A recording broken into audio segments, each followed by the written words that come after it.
Quite well, I guess. Yeah, I mean, sometimes Ugo is somebody that's unplayable. He returns my first serve in front of the baseline at times, you know, playing faster than I serve. So, you know, the second set was simply too good from him. And then, yeah, I rebounded quite well. I think I played good tennis then to finish off the third and fourth set. Oh, sorry. Not you. And then. Yeah, random stat, 26 straight wins against left-handers. Is there something about your game that matches up well against lefties? Yeah, I saw that. I don't think it's something that matches up well, just particularly against left-handed. I just think that it's based simply on the fact that I had an older brother who was left-handed, and I grew up with left-handers. So just practicing with the left-handed player, knowing all the slices, the topspins that they do, which are maybe uncomfortable for some players, are maybe more comfortable for me, just simply because I'm so used to it. I think that's maybe the main reason. Well done. Thank you. You haven't played Tommy in a while. Yeah. Yet. Have you hit with him or practiced with him at all in the last couple of years? I practiced with him once in Shanghai last year. Size him up as an opponent. No, I think he grew a lot as a player. Right, he's close to being top 10 in the world. You know, he had some great results at Grand Slams, at Masters events. I mean, he's a top player now. Very, very different to the last few times I played him. Again, a lot of time has passed since then, but I'm looking forward to this match. Can you just say what do you think?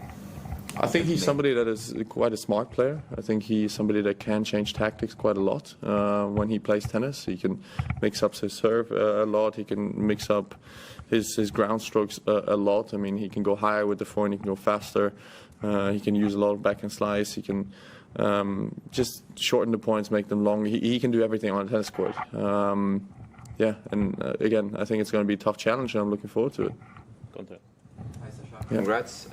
You said a few times that Ugo Humbert could be a top 10 player. What do you think makes him a contender for that? I think if you watch the second set, I doubt that anybody wins that set against him.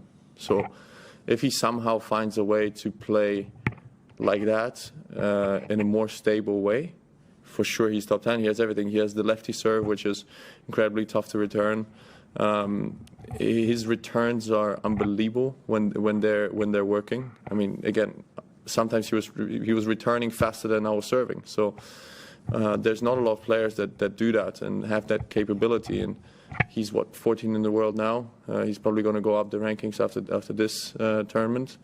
I don't know if that's true or not. I'm just guessing. So he's not close. Like, he's not far from being top 10, right? He's only like 2 or 3 spots away from that. So I definitely think that he has the potential to be there. David. You mentioned it's a while since you played Tommy, and you've sized up the things he does well. But can you remember, given that he won those 2 matches, I know the last one was close. Can you remember what caused you issues? I remember Indian Wells was 7-6 in the third, I think. Very close match, and he played extremely well. I remember that. And he played extremely well in the close moments. So in the tiebreaker of the third set, I think it might have been even 7-love. I'm not sure, but it was something along those lines. So he played an incredible match. Then I lost to him once in Acapulco, where I think I served, I don't know, 15 double faults in a straight set loss. So I had my problems back then, I would say. But again, I think both of those times, one of those times was an incredible match, and one of those times was an extremely bad match for me. So the more realistic thing to look at is obviously Indian Wells, which I will do with my team. But again, I think it's been such a long time since then that both of us have grown, and he has grown tremendously, you know, since then. And I have massive respect for him. He's somebody that I get along very, very well in the locker room and outside the court. So, you know, playing someone like that in the quarterfinals of a Grand Slam, there's a reason why they are quarterfinalists, and there's a reason why they won 4 matches to get to that point. And I expect a very tough battle. Last one here. When you're playing as well as you're playing, is it hard for your mind not to wander, to think, geez, this could be my tournament? I feel like everybody who's at this stage is playing well.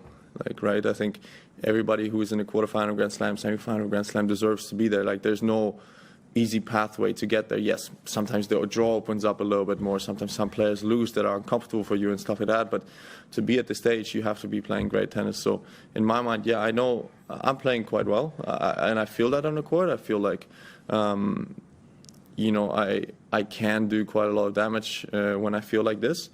But the opponents are the same way. You know, they're in the quarterfinal Grand Slam. They do feel like they deserve to be there as well. So I think from now onwards, there's going to be only tough battles.